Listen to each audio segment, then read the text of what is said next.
Ce matin, voici le thème que notre Dieu nous donne. Et ce thème est pas établi par Dieu faux. Pas établi par Dieu faux. Voici le thème du jour. Pas établi par Dieu faux. Ce thème a été donné le samedi 16 mai 2020 à 23h28. Et ce thème est donné par le grand maître béni, étant l'auteur, le Seigneur Jésus, le Christ de la Sainte Bible. Et son instrument de travail qu'il a utilisé pour donner ce thème est son âme serviteur, le frère bien-aimé, Zaba Dadi Etienne. Que se bénisse. Amen. Bonjour à chacun et à chacune. Lisons bien ce message. Le véritable et réel Dieu n'est pas désordonné. Le véritable et réel Dieu n'est pas désordonné. Il a sa méthode. Et quiconque agit en dehors de sa méthode est faux. Le véritable et réel Dieu a sa méthode. Et quiconque agit en dehors de sa méthode est faux.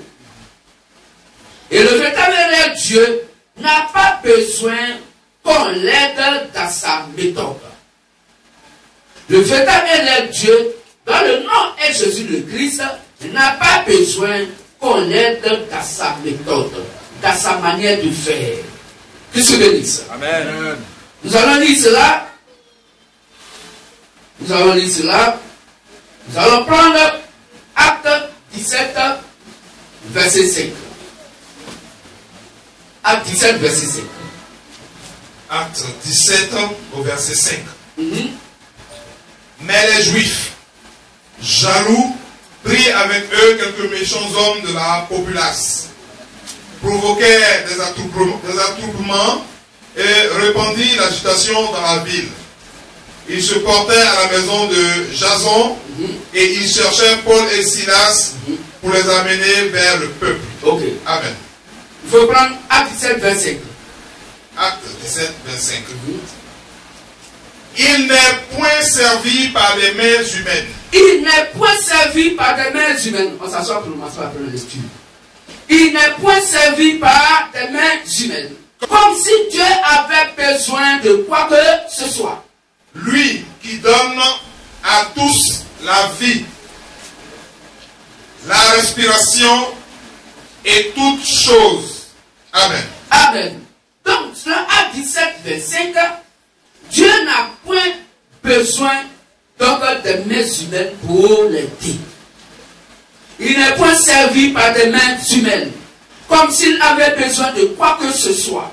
Lui qui donne à tous la vie, la respiration et toutes choses. Que se bénisse. Amen. Maintenant, levons-nous et prions. La main gauche levée vers le devant. Nous prions, les yeux fermés, la tête inclinée vers le sol maudit. Seigneur Jésus le Christ, Seigneur Jésus le Christ, Seigneur Jésus le Christ, fais ta volonté parfaite positive dans la vie de chaque département du ministère, le MVM. Aide-nous à être toujours des hommes et des femmes obéissants et obéissantes à ta sainte et sainte parole. Dans le nom du Seigneur Jésus le Christ, que j'ai prié. Amen. Amen. Restons debout et nous allons prendre Ephésiens 4, verset 11. Ephésiens 4, verset 11. Et l'autre frère va prendre 2 Timothée 2, 2. Ephésiens 4, verset 11. Ephésiens 4, verset 11. Et il a donné les uns comme apôtres, les autres comme prophètes, les autres comme évangélistes, les autres comme pasteurs et docteurs. Amen.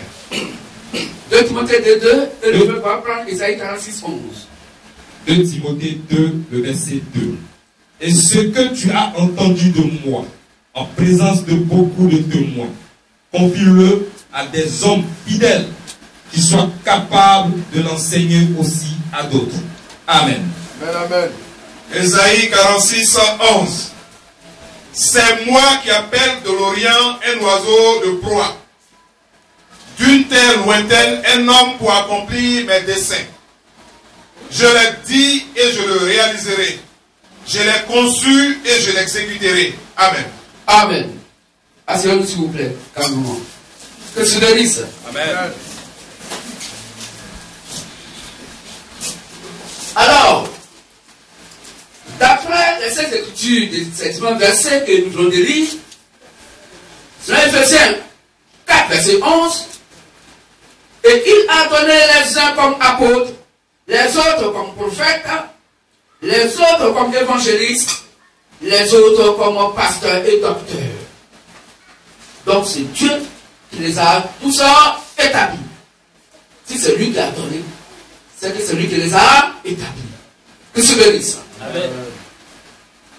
Encore, 2 Timothée 2:2. Et ce que tu as entendu de moi, en présence de beaucoup de témoins, confie-le à des hommes fidèles qui soient capables de l'enseigner aussi à d'autres.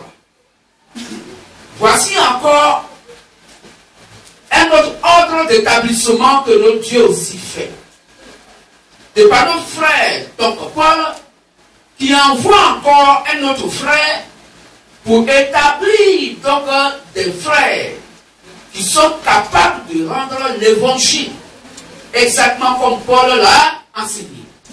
Que se bénisse. Amen. Alors Dieu dit que quand lui il établit quelqu'un, cela ne vient pas de la volonté de la personne que Dieu a appelée à son service.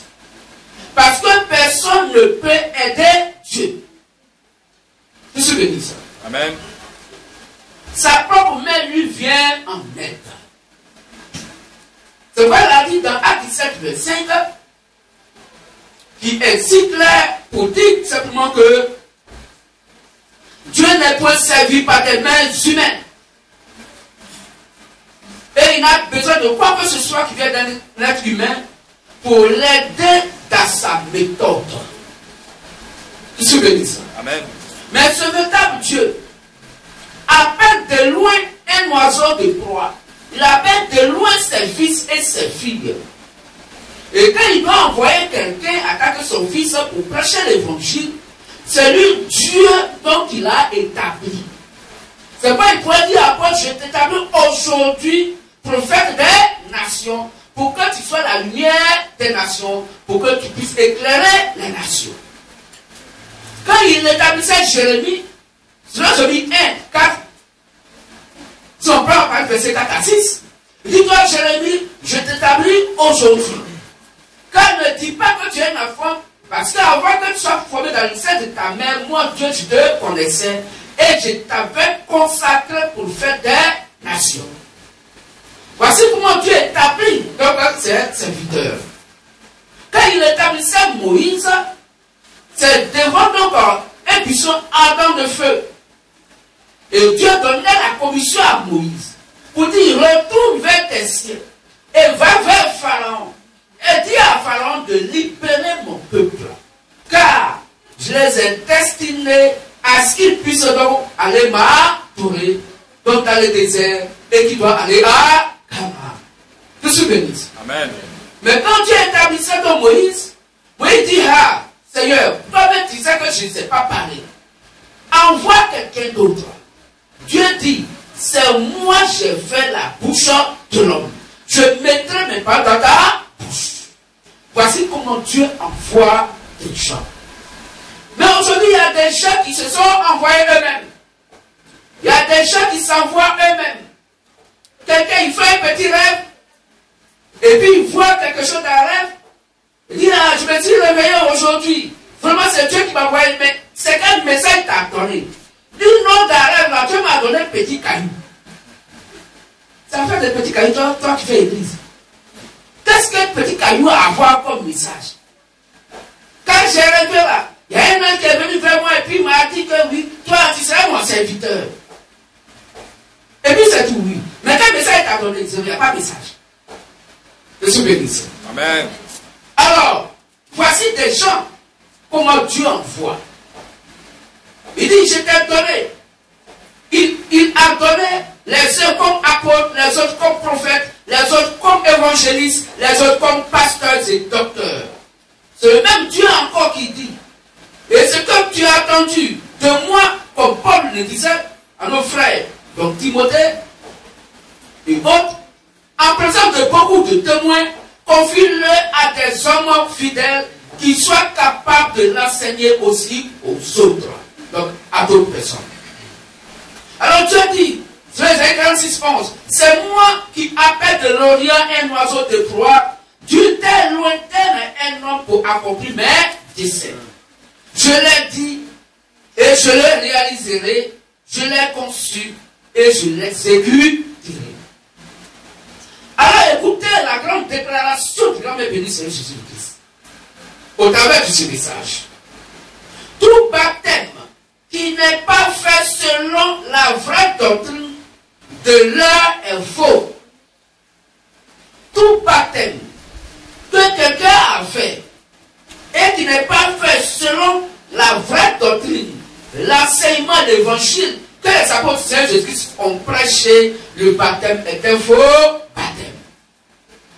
Donc, frères et sœurs, il y a donc un baptême qui conduit au paradis selon Marc 16, 15 à 16, car celui qui croira et qui sera baptisé sera sauvé, mais celui qui ne croira pas sera condamné. Mais pourtant, celui qui ne croit pas là, lui, il dit qu'il a été baptisé, mais il refuse l'évangile que les apôtres ont prêché. Mais je suis baptisé dans mon église, mais ce que les apôtres ont dit là, nous, notre homme de Dieu ne prêche pas ça. Dans notre église, on ne dit pas ça là. Nous ne sommes pas d'accord avec ce que les apôtres ont dit. D'ailleurs, même Paul, même c'est un homme. Mais à tout le monde, si tu le dis, alors que fais-tu avec la Bible? Ton homme de Dieu, il ne prêche pas la Bible. Mais la Bible, c'est vrai. Ça a été écrit par Dieu, le Saint-Esprit, en utilisant des instruments de travail avec des êtres humains. C'est quand tu te Pierre 1, 20, 21. Donc la Bible n'a pas été, donc, n'est pas donc, ou n'a pas pour auteur un être humain, mais l'auteur de la Bible est Dieu lui-même, attaque le Saint-Esprit. Car c'est poussé par le Saint-Esprit que des hommes ont écrit la part du Dieu. Qu'est-ce que je dis ça? Amen. Alors, frères et sœurs, donc tout baptême qui n'est pas fait selon la vraie doctrine de l'heure est faux. Qu'est-ce que la vraie doctrine de l'heure? Qu'est-ce que la doctrine de l'heure? Quand nous prenons 2 Jean 1, on va lire ça, avec verset 9, verset 11, la Bible est formelle. Que celui qui a le Fils et qui a le Père, c'est celui qui demeure dans la doctrine de Christ. Les lecteurs ont fait plus vite, s'il vous plaît. 2 Jean 1, verset 9 à 11. Oui. Quiconque va plus loin. Donc, quiconque va plus loin. Et ne demeure pas dans la doctrine de Christ. Et qui ne demeure pas dans la doctrine de Christ. N'a point Dieu. Il n'a point Dieu. Celui qui demeure dans cette doctrine. Celui qui demeure dans cette doctrine. A le Père. Il a le Père. Et le Fils. Et il a le Fils. Si quelqu'un vient à vous. Alors, si quelqu'un se dit homme de Dieu, prédicateur ou prédicatrice. Et n'apporte pas cette doctrine. Et que la personne ne vous apporte pas la doctrine de Christ. Ne le recevez pas dans votre maison. Ne le recevez pas dans votre maison. Et ne lui dites pas salut. Et ne lui dites pas salut. Car celui qui lui dit salut. Celui qui va lui dire salut. Participe à ses mauvaises œuvres. Participe à ses mauvaises œuvres. Amen. C'est clair.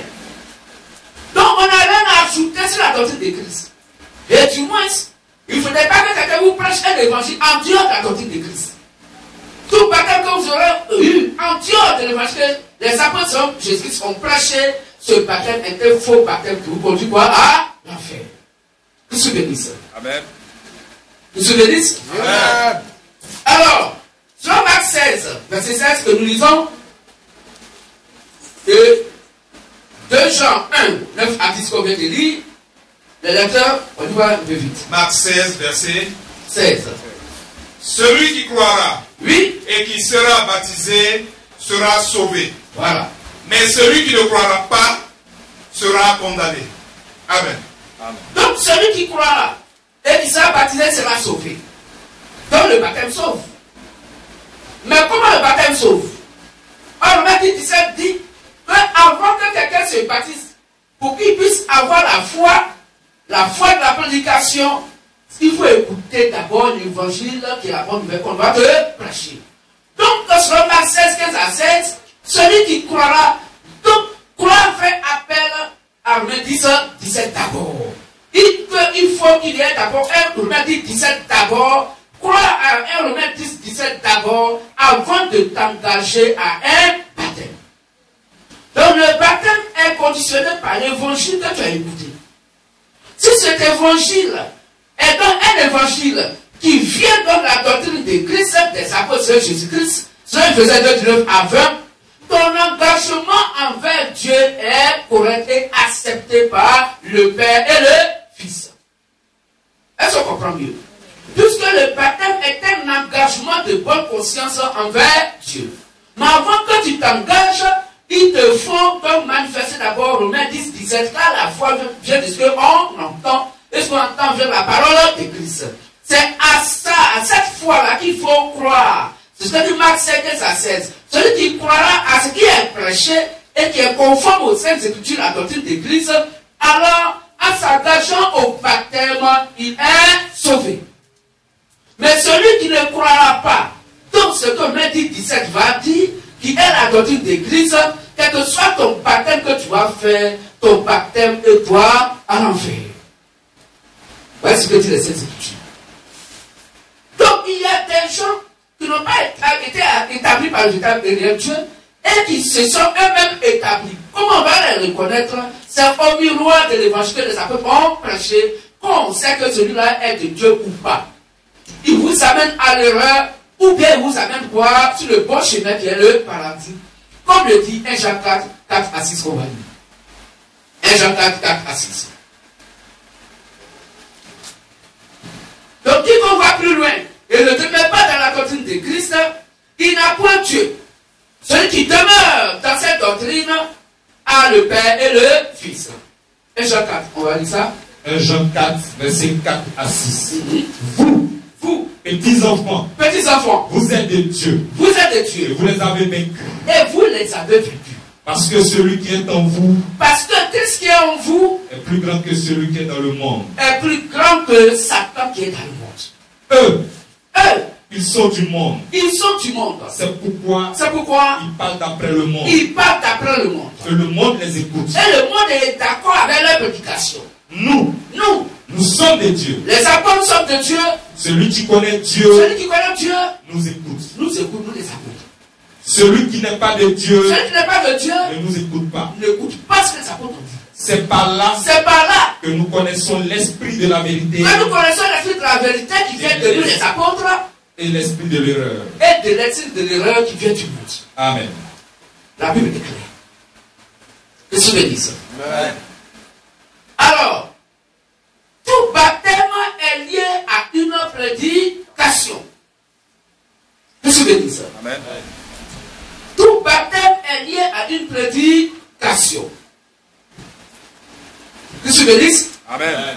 Plus loin, nous avons dit par cette écriture que tout baptême qui n'est pas selon la vraie doctrine de l'heure est faux. Deuxième point, tout baptême est lié à une prédication. Alors, qu'est-ce qu'on t'a prêché et tu as accepté le baptême d'eau? Si ce qu'on t'a prêché n'a rien à voir avec le salut de Christ, alors la Bible dit, le baptême donc que tu as fait est un baptême de malédiction selon Galates 1, verset 6 à 9. Selon Galates 1, verset 6 à 9. Dans la religion se disant chrétienne, a maudit beaucoup d'enfants de Dieu.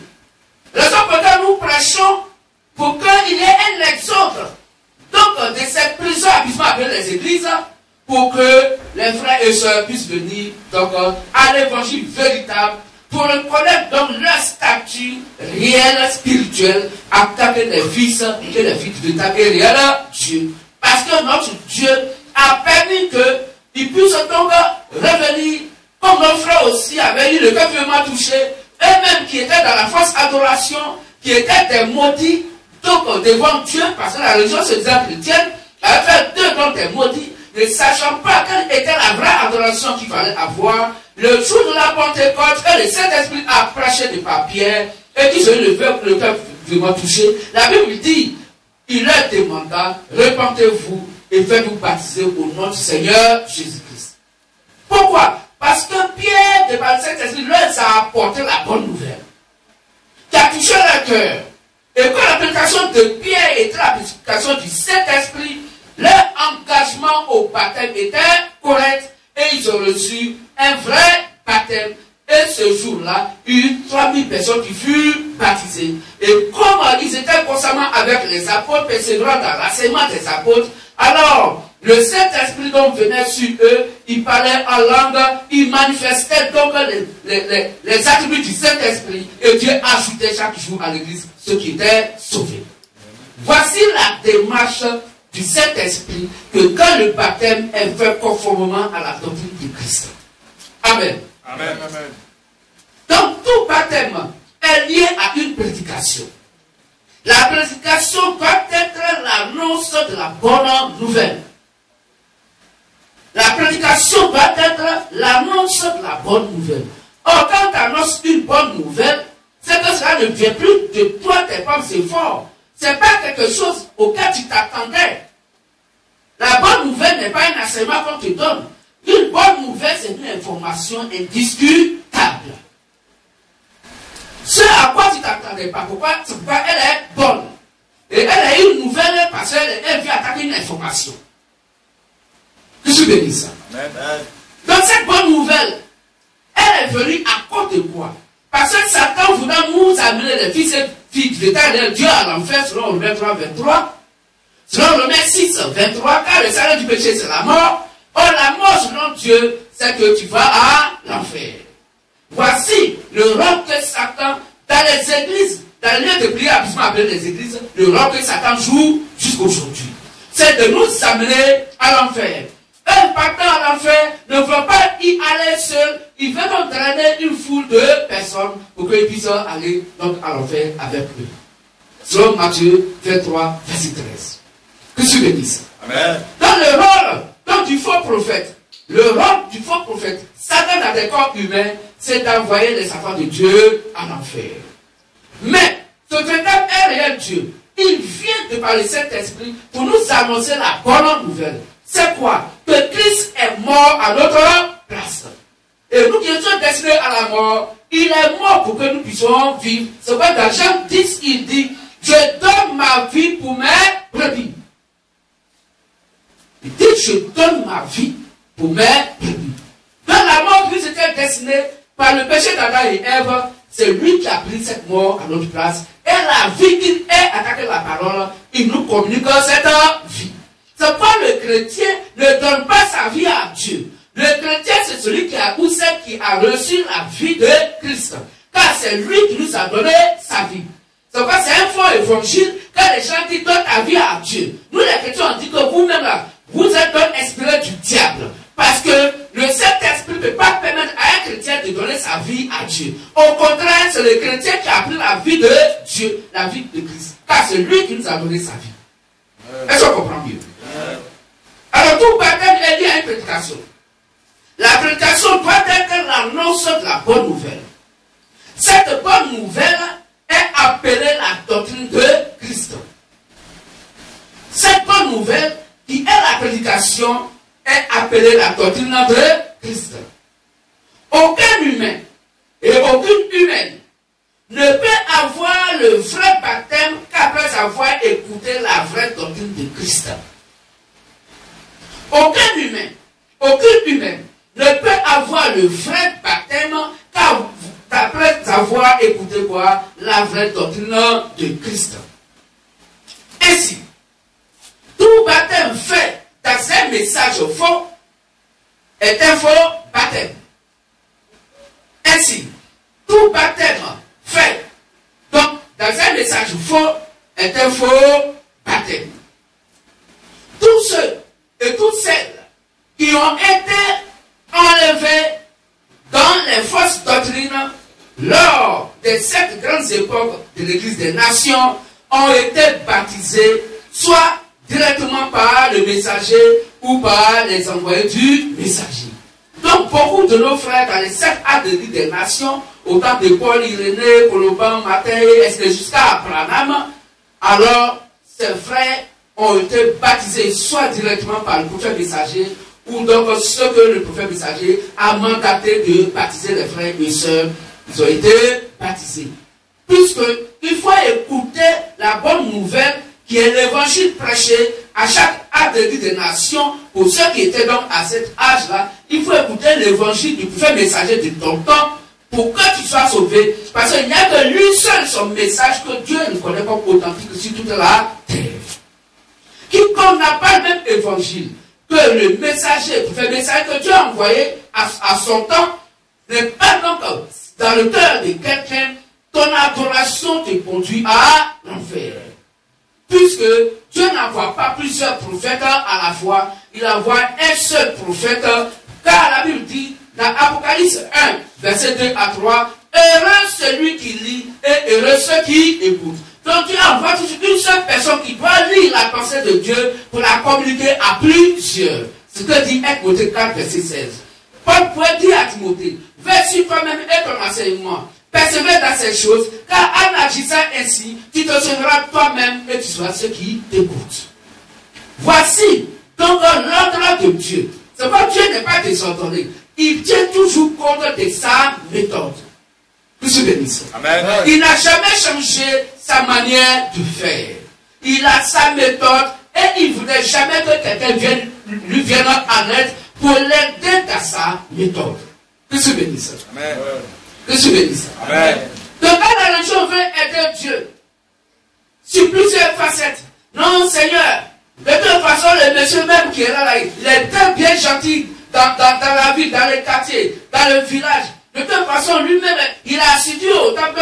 Son nouveau-né, qui vient de naître là, on va le baptiser, on va le préparer pour toi d'avance.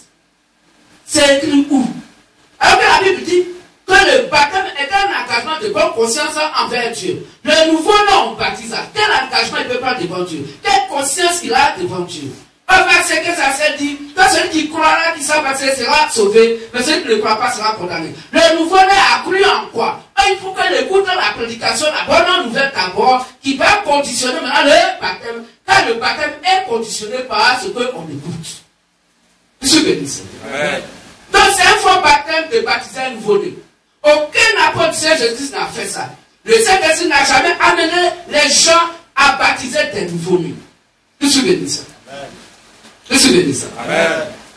Alors, frères et sœurs, la Bible nous dit que tous ceux et toutes celles qui ont été donc enlevés dans les fausses doctrines, donc ils sont quittés dans les lieux de prière abusement appelés donc les églises, pendant les 7 grandes époques de l'Église des nations, ont été baptisés soit directement par le prophète lui-même, le prophète messager, ou bien par les envoyés du prophète messager. C'est pourquoi le précieux frère William Marion Branham a baptisé tous ceux qui venaient vers lui, revenant des religions se disant chrétiennes. Le baptême ne peut pas être vrai dans un faux message. Le baptême ne peut pas être vrai dans un faux message. Le véritable et réel Dieu n'a jamais établi un prédicateur sans un vrai baptême. Le véritable et réel Dieu n'a jamais établi un prédicateur sans un vrai baptême. Tous les Éphésiens 4:11, dans les 5 ministères de notre Dieu, sont établis soit par le messager, soit par les envoyés du messager, ou soit par les assemblées auxquelles ils appartiennent. Nous y reviendrons. Je suis béni. Amen. Alors, frères et sœurs, MVM, LDS et notre Dieu, nous savons déjà comment le véritable et réel Dieu appelle ses prophètes messagers majeurs. Frères et sœurs, MVM, LDS et notre Dieu, nous savons déjà comment le véritable et réel Dieu appelle donc ses prophètes messagers majeurs. Le Dieu de la Sainte Bible, le Dieu de la Sainte Bible n'a jamais appelé quelqu'un par les brochures ou par la lecture de la Bible. Quelqu'un il lit brochure de Branham et puis il dit j'ai créé mon église, c'est faux. Dieu n'appelle jamais quelqu'un par des brochures. Jamais. Et donc notre Dieu n'appelle jamais quelqu'un par la lecture de la Bible. Comme la Bible est écrite en français, je comprends français, je peux lire français, alors je peux lire la Bible en français, la comprends en français, c'est faux.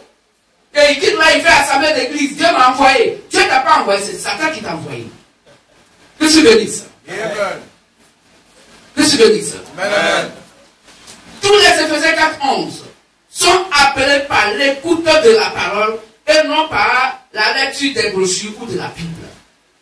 Tous les Éphésiens 4:11, les 5 ministères, apôtres, prophètes mineurs, pasteurs, et ainsi de suite, évangélistes, la Bible dit que aucun ne peut lire la Bible, s'asseoir à la maison, lire la Bible, étudier Dieu, et puis dire que je sors aujourd'hui en envoyé de Dieu, c'est faux. Personne ne peut lire les brochures pour dire que j'ai lu les brochures, je mets les brochures, donc Dieu m'a envoyé, m'a fait l'église. C'est faux. Dieu n'a jamais fait cela. Qu'est-ce que je dis ça? Amen. Les cultes du soir sont faits expressément pour que les dons des 2 Timothée 2 soient détectés. Donc quand il y a les maisons, les cultes du soir dans les églises des maisons, c'est pour que des frères qui n'ont pas encore donc donné leur nom à tant qu'aspirant prédicateur pour qu'ils soient envoyés dans les lieux de prière comme des prédicateurs, que notre Dieu puisse détecter déjà ces différents dons.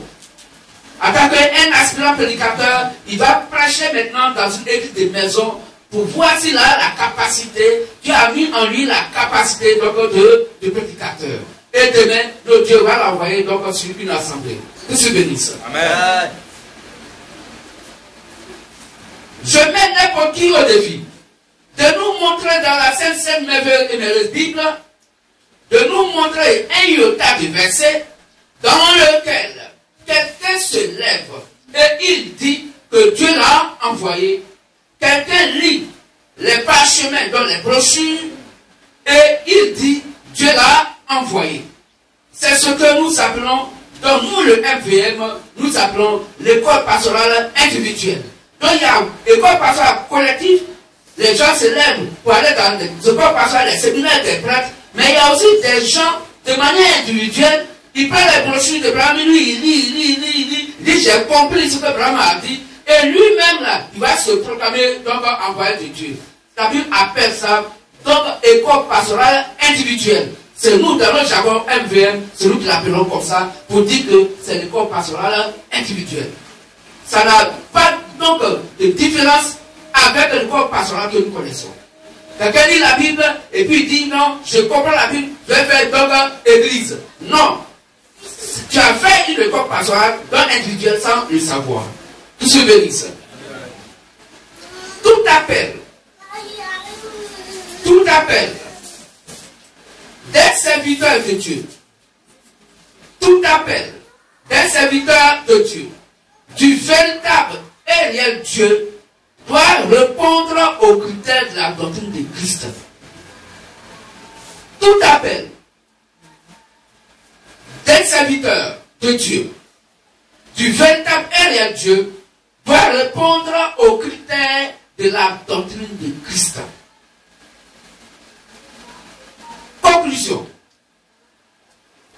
Conclusion. Tout baptême fait en dehors de la doctrine de Christ est un faux baptême. Tout baptême fait en dehors de la doctrine de Christ est un faux baptême. Et quand nous parlons par ces études de la doctrine de Christ, c'est tout ce que le Saint-Esprit a condamné dans l'adoration au travers de la prédication des apôtres de Jésus-Christ. Et dans la prédication de la femme qui est condamnée, le baptême des nouveau-nés condamné parce que les apôtres n'ont pas fait ça. Tout ce qu'ils n'ont pas fait et qui se fait dans les lieux de prière, alors la Bible dit que cela est condamné donc par les apôtres, par le Saint-Esprit, par Dieu lui-même. Et donc, le baptême qui est fait dans ces lieux de prière est un faux baptême qui conduit à l'envers. Pourquoi? Parce que le message qu'il a écouté, qu'il a conduit donc à accepter de faire donc le baptême, le message n'est pas en accord ou est opposé à ce que les apôtres ont prêché. Car Jésus pourrait dire dans Matthieu 7, 18 à 19, ce que tu liras sur la terre sera lié dans les cieux, et ce que tu te liras sur la terre sera lié dans les cieux. Je te donnerai les clés du royaume des cieux. Donc c'est les apôtres qui ont les clés du royaume des cieux appelées la bonne nouvelle. Et c'est cette bonne nouvelle que la Bible appelle la prédication qui est quoi? La doctrine de Christ. Et qui condamne, tout à l'heure, comme je l'ai dit, l'application de la femme, dans des baptêmes qui sont faits au nom du Père, du Fils et du Saint-Esprit, sans que cela soit fait au nom du Seigneur Jésus le Christ, le baptême des nouveau-nés, et toute autre adoration qui se fait dans les lieux de prière que les apôtres n'ont même pas fait sur la terre. Que se bénisse. Amen. Que se bénisse. Amen. Alors, tout baptême fait en dehors de la vraie doctrine de Christ est un faux baptême. Ainsi, tout soit disant serviteur du véritable et réel Dieu, tout soit disant serviteur du véritable et réel Dieu, qui n'a pas reçu le baptême de la vraie doctrine de Christ, est un menteur, un séducteur. Toute personne qui se réclame envoyée par le véritable et réel Dieu et qui a fait un baptême qui n'a rien à voir avec la doctrine de Christ est un séducteur, est un menteur. Aujourd'hui, 44 dit, le menteur s'appelle Satan. Que le véritable et réel Dieu, Jésus le Christ, nous bénisse, bénisse chacun et chacune, puis se bénisse.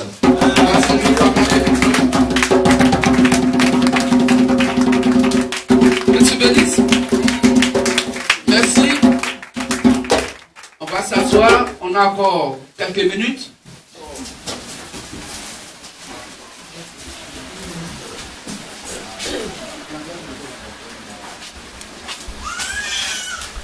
Donc, on appelle le thème, que le thème, tout à l'heure, c'est pas établi par Dieu faux. Pas établi par Dieu faux. Voilà. Voici le thème. Dieu se bénisse. Pas établi par Dieu faux. Dieu se bénisse. Alors, est-ce qu'il y a des frères qui voudraient poser des questions, puisqu'on a encore quelques minutes? Ils pourront donc poser des questions. Oui. Alors, est-ce que un frère, une sœur, ayant été touché par l'évangile de Christ ce matin, voudrait donc accepter Christ par l'eau du baptême, alors le frère, la sœur peut s'avancer, et le jour, il ou elle veut donc être pour le frère, que notre Dieu donc veut te toucher le cœur, pour accepter le baptême d'eau. Alors frère, on te baptise quand? Aujourd'hui.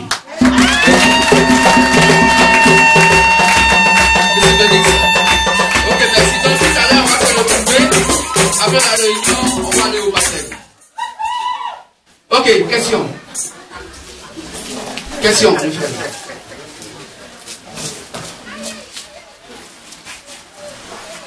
On a encore 9 minutes. Dans 9 minutes, on va prendre 5 minutes. Ma question est la suivante. Oui. En fait, j'ai eu échangé avec d'autres personnes. Oui. Le micro, le micro. Voilà, sur la question oui. de la prédication d'aujourd'hui. Ok. Voilà, c'est bienvenu. Parce que je me posais des questions. Oui. J'ai même posé la question à Joseph la fois dernière. Et je voudrais savoir. Oui. Ça, c'est pour être éclairci. Ok. Un éclaircissement sur ce point. Ok. Et de savoir, est-ce qu'on peut se baptiser plusieurs fois? Oui. Et est-ce que... Oui. Je veux bien poser des questions. Je réponds. Ok. Est-ce que c'est biblique? Est-ce que c'est biblique qu'on se baptise plusieurs fois? Oui, oui. Ok. Merci. La question est bienvenue. Alors, nous allons prendre acte. On finit avec lui rapidement. Les autres vont se retrouver dans la petite salle. On a encore 8 minutes. Acte 9, 1 à 7, rapidement.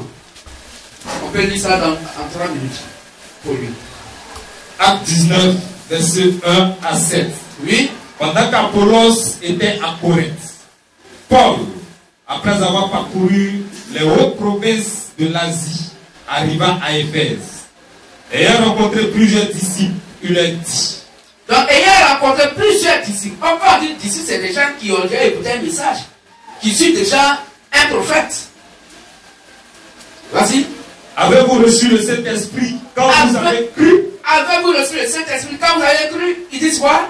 Il lui répondit. Il répondit. Nous n'avons même pas entendu dire Oui. qu'il y avait un Saint-Esprit. Ils ont raison.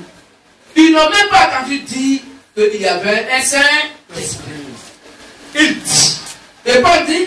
De quel baptême avez-vous donc été baptisé? Qui vous a baptisé? Quel message vous avez écouté? Qui était votre messager?